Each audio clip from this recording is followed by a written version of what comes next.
Welcome, players, to day 2 of the From Pain to Peace 5-day online Facebook challenge. So I am delighted to have you coming on and coming to take a look at this. The promise of this challenge, and I'm going to actually read it, is that you will learn over 5 days 5 ways to get present in your body no matter what is going on using your 5 senses. So basically you don't need anything but you yourself to do this practice. Yesterday was about sight, so I invite you to go back and grab that one if you were not able to be there live and you have not yet been able to watch the replay. It was a pretty good one. I was quite nervous. It was the first challenge I've done, the first live I've done.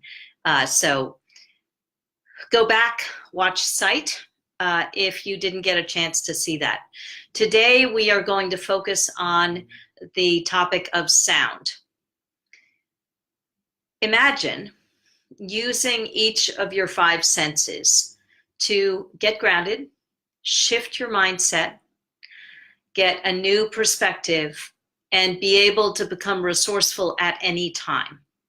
So this means if you're at work, if you're at home, if you just had a fight, so something has happened that's knocked you off balance, these practices that I'm doing over these 5 days, yesterday was sight, today is sound, are designed so that you will have actionable things that you can do to set yourself back straight, to get back grounded and back aligned.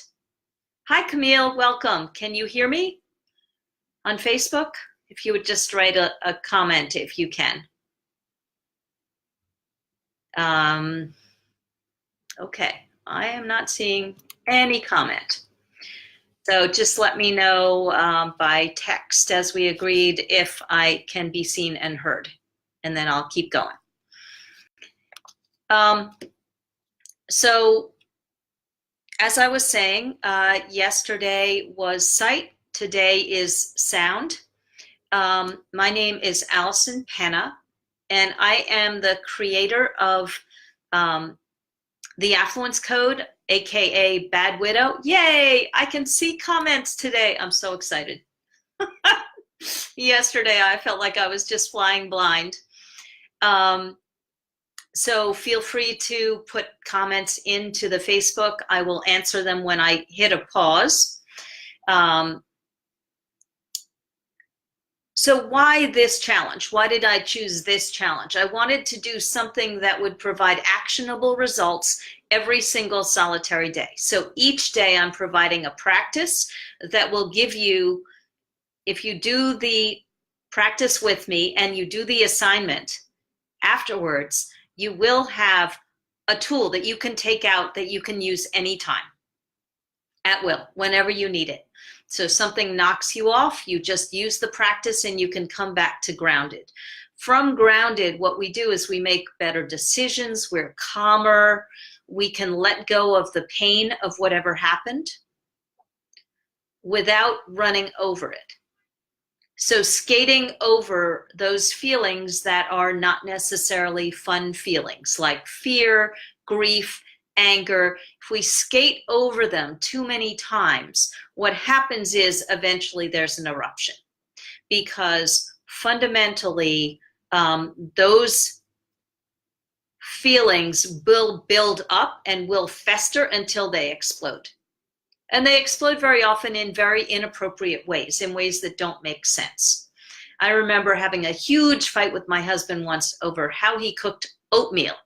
And it turned out that I was not happy with the amount of intimacy that we were having in our marriage.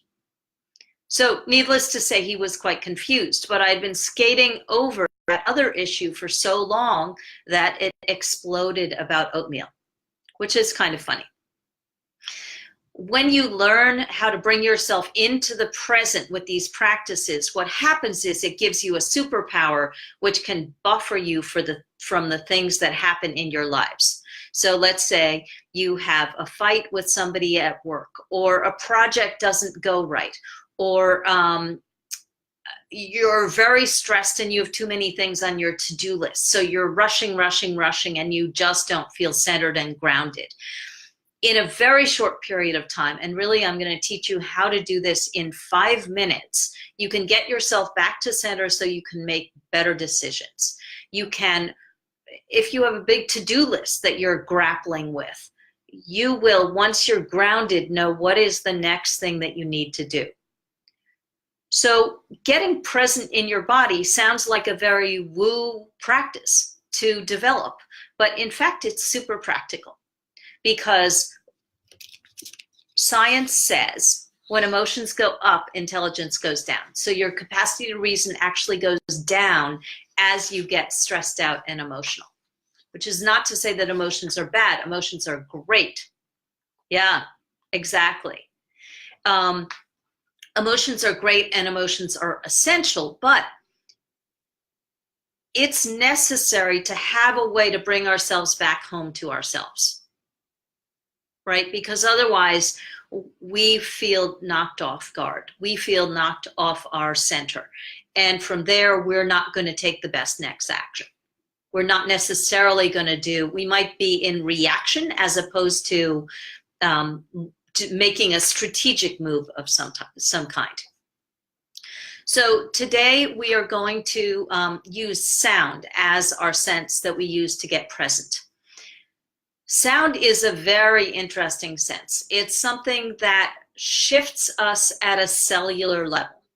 So when my husband was diagnosed with pancreatic cancer, historically what I do to move emotion through my body is I sing.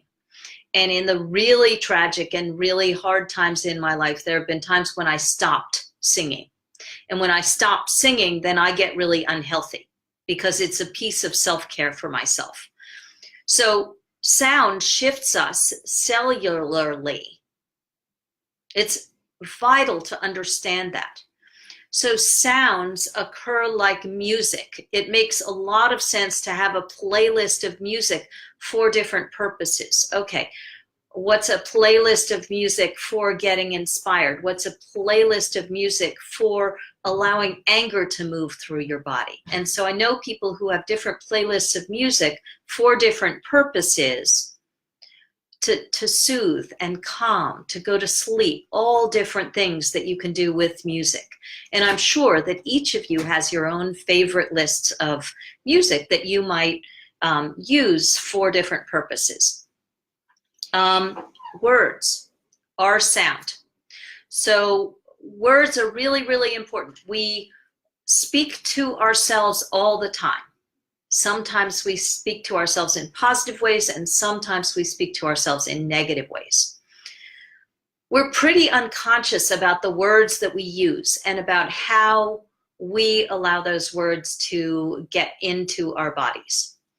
A few years ago, I was doing Periscope, and I did my very first Periscope, and I was so excited about it. And someone came on, and they typed in, "You are a fat pig." And I heard it. Even though it was typed, I heard it. And it hit me really hard, because I was not entirely satisfied with how I looked. And what I realized was that I owned that word. It wasn't mine. Someone said it. Some random person said it, but I took it on as mine. Until you own the words that other people say about you, they're not yours. So you can actually allow those words to stay with them. They don't have to be your words. They don't have to be things you take on. However, it's interesting to notice that if someone says something about you and it hits home, it has a barb that lands in you, that's something to look at, because if it was something that you didn't believe on some level yourself, it would never land. It would just go like that. Okay, so it's important to notice the words that other people say to us, the words that we say about ourselves, and also to notice which land and which go over. Emergency sounds, so sounds that jolt our body into alarm, a fire alarm, an ambulance sound. You know, since Dave and I went to the ER a number of times in an ambulance, ambulance sounds cause me to contract, to close in on myself. Just the sound has a visceral reaction in my own body, which is not pleasant. But emergency sounds are necessary. So the idea behind them is that they're jarring to move us into action, to step us forward out into action. Street sounds. So when we're crossing the street for people who are blind, on some streets there's a clacking sound. Clack, clack, clack, clack, clack. So that indicates to a person who's blind that it's time to cross the street. So that's a sound. That's a sound, for the most part, that if you can see the sign that says walk, you're pretty unconscious to. But it is one of the sounds that we see, that we hear and don't pay attention to. Nature sounds. When we're out in nature, are we noticing the sound of the mower that cuts the grass? Are we noticing the sound of birds in the trees? Are we noticing that there might be a tree with lots of leaves with no birds in it, and a tree with very few leaves, and it's full of birds? And why is that? So if we listen to and pay attention to the sounds in our worlds, we can actually massively enhance our worlds. Okay, I want to talk a little bit more about how sound shifts us at a cellular level. There was a scientist named Dr. Masaru Emoto, and he wrote several books about sounds effects on water. So he would take water, glasses of water, or different pieces of water from different places, and froze it and photographed it. And so when he froze it and photographed it, it had the effect of, you could see the structure, how the crystalline structure changed when the photograph happened. So the crystalline structure, if it was a beautiful word or something wonderful. Hi, Debbie. Hi, Nora.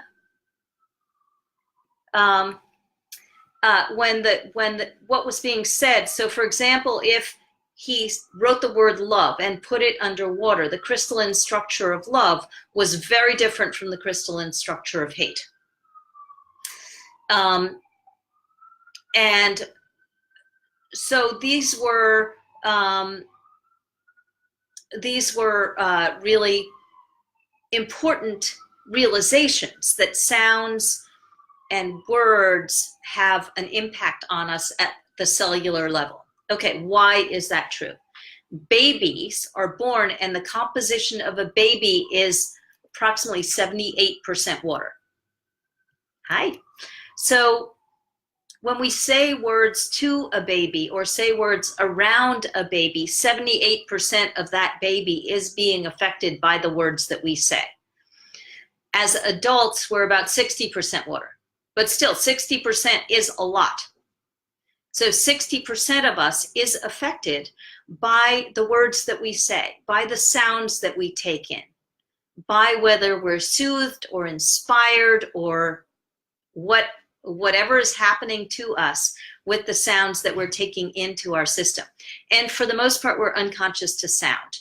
So what I'm inviting you to do with this practice is to pay attention to sound a little bit more in your lives. Pay attention to the music you choose. Pay attention to the words you say and that other people say to you. Pay attention to how you listen to nature, or how you listen to street sounds, or how you listen to all of these, because we do not have much choice aside from music to the sounds that we hear. We do have a choice as to how we receive them and whether we allow them to change us. Okay, the kinds of sounds that we can choose. We can choose affirmations. So affirmations said silently are great. I actually have the kind of brain where I hear the words I read. A lot of people don't. So affirmations said out loud really help shift you even more on a cellular level. That's why they say affirmations out loud. Things like singing bowls, things like drumming, things like singing. All of these are things that move emotions through the body, that that change us on a cellular level, for the positive or for the negative. Okay. What I'm going to do next is I'm going to show you some various things that make different sounds, and I'm hoping that you can hear all of them. Some of them you will hear very easily and very loudly, and others you might not be able to. But this is kind of a show and tell. And what I want you to be thinking about, because I'm going to ask you, as I did with sight, I'm going to ask you to take 3 sounds and listen to them. So as I'm doing the show and tell, feel free to look at what I'm doing. But once we go to the practice that you're going to do on your own at home, what I want you to do is I want you, if possible, to close your eyes. Now, there are things it doesn't make. If you're pouring water to make a sound, don't close your eyes. You know, use common sense. But there are a lot of things that you could make a sound and close your eyes and actually just listen with your ears. Because I'm doing something a little bit different, isolating the different senses, trying to isolate the different senses, because usually they all work in conjunction together. So I want to play a little bit of a song that I've grown to just love, because I think it talks very strongly to how words have power. There's a movie that I saw called The Greatest Showman, and my favorite song from that movie is a song called This Is Me. So setting the scene, Hugh Jackman has gathered together all these people to be in a show, and he gathered what were called the freaks, and made this show out of them. And then they rose up and became popular, and he's at a very fancy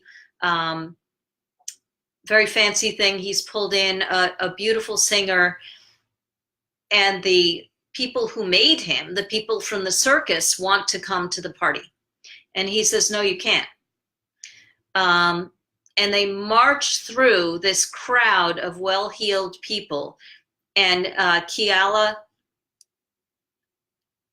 sings this song that I'm going to play just a smidge for you, and hopefully you can hear it. I am not a stranger to the dark. Hide away, they say, 'cause we don't want your broken parts. I've learned to be ashamed of what was scarred. Run away, they say, no one will love you as you are. But I won't let them break me down to dust. I know that there's a place for us, all we are glorious. When the sharpest words wanna cut me down, I'm gonna sing a blood, gonna drown them out. I am brave, I am bruised, I am who I'm meant to be. This is me. Okay. The point of playing that little fragment of that song is that we all have parts of us that are bruised and broken, and we are glorious. You, each of you listening to this replay, are unique in all the world. So the words that we say to ourselves and the words that we allow others to say to us that we take on as our own, and that actually includes the words we say to ourselves, it's important to notice them, and it's important to choose or not choose them for ourselves. And that's your choice. So what I'm going to do is I'm going to show you a bunch of different items. Your assignment for between now and tomorrow is going to be take 3 sounds. One is going to be soft, one is going to be loud, and one is going to be of your choosing. okay? And you're going to take 3 sounds, and if you can, you're going to close your eyes, you're going to make the sound, and you're going to listen to it.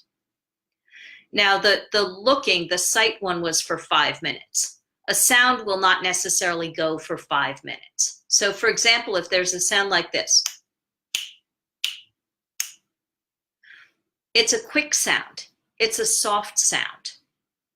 You might not listen to that for 5 minutes. You're not going to want to click your fingers for 5 minutes. But there's a small, soft sound, and then there's the aftermath of that sound. These are beads. So they're mala beads. There are 108 beads, and they make this sound. They're kind of the holistic equivalent of a rosary bead. And I apologize, I have no intention of being, of offending anyone by saying that, but that's really how I see them. This, and this is going to be loud, you might want to cover your ears. So this is a cowbell. This painting behind me was painted on a place called Ledbetter Island. And I and my cousins would go up there in the summertime. And so it was a pretty big place. And when we were in another part of the island and it was lunchtime or dinner time, one of the adults would ring the cowbell. Longer than that. Okay, and you can hear the sharp loudness of the cowbell initially, and then you can hear how it fades out. So as you do your assignment, what I'm asking you to do is, it doesn't have to be 5 minutes, but do the sound and allow it to fade out until you can't hear it anymore. So don't just rush on to the next thing, because very often we rush on to the next thing. This, and I don't know if you'll be able to hear this, but this is a feather.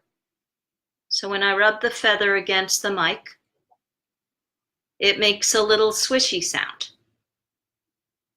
That's a small sound. That's a sound that doesn't have an echo to it at all. This makes less sound than the feather, actually. This is a boa. I was trying to find fun things to show you. That would be kind of cool. This.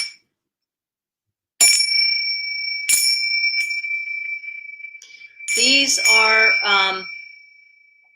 they have dragons on them.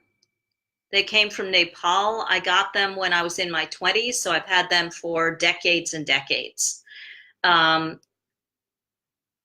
So these are evocative of that time in Nepal. And these also have a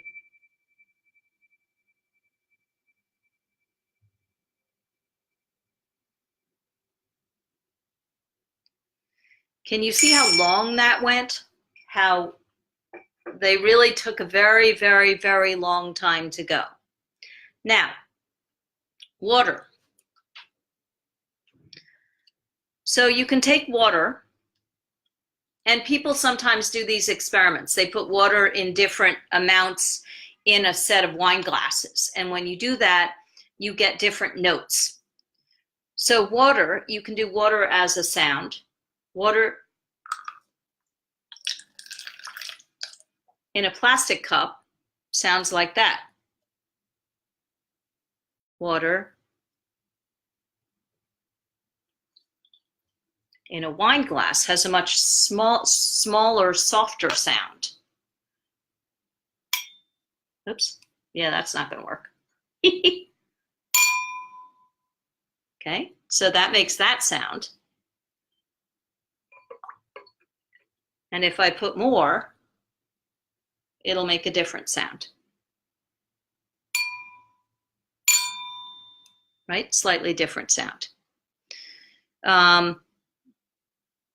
In a mug will make a different sound. Right? It's a very small, soft sound. So What else do I have that's sort of different? In a bowl.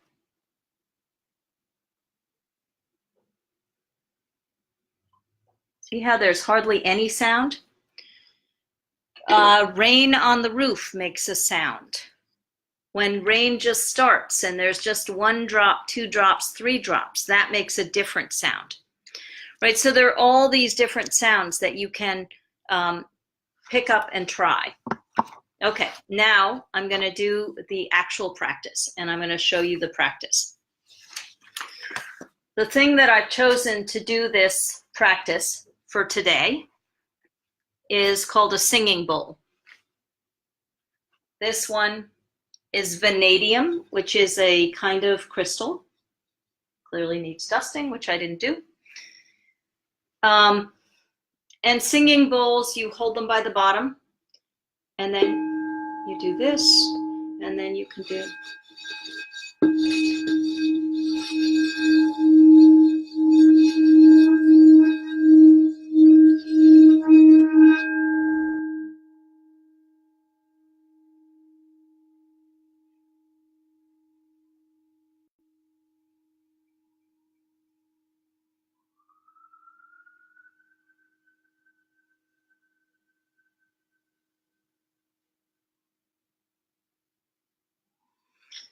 And you can hear how long that goes. It's a really, really, really long sound. So what I invite you to do is to really, when you choose your objects, choose things, and as before, oh wow, now I can see. Yeah, the feather was hard to hear.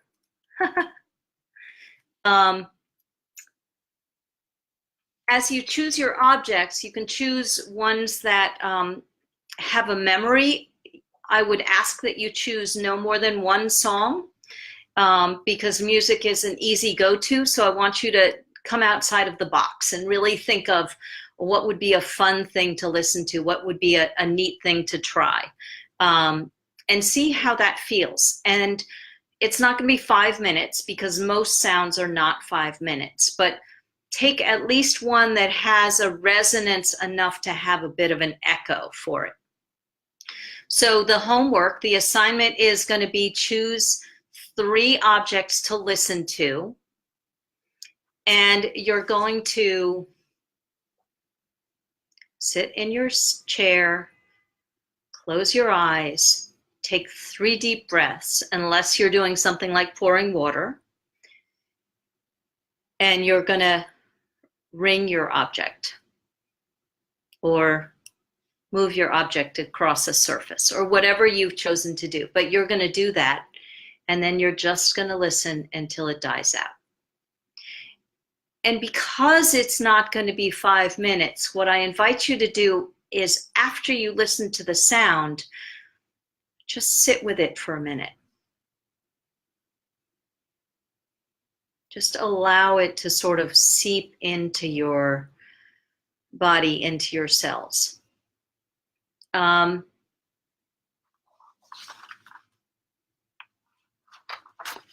Invite other people to join this group so they can participate in this challenge. I think you'll find if you really do the practices each day, that you will gather together a set of practices that you can use to get yourself centered and grounded and resourceful anytime, no matter what's happened. Okay. After you do the practice, ask yourself 2 questions. What did you notice as you were listening? And how did you feel after you did this practice with sound? Invite people. There is going to be a homework thread for every single day. There will be a prize for participation in each day. And there will be a grand prize. So if you've come in later, you can do a grand prize by watching all the videos, doing all the assignments, and answering in each thread by the end of the 5 days. I think that's it. I am Allison Penna, Bad Widow and creator of the Affluence Code system. And I invite you to invite your friends. I'm going to do a special thing tomorrow night, which I will announce at tomorrow's live. Tomorrow's live is going to be taste, which is going to be really interesting because I can't get across the sound waves to you. So you're going to need to use your imagination, or you can have a few items that you can taste while you're on with me. That might be kind of fun too. Wonderful. Thank you for being here. Thank you for those of you who will watch the replay later. And I will see you tomorrow at noon for the practice of taste. Remember, day 1 was sight, day 2 is sound, day 3 is taste. See you then. Bye.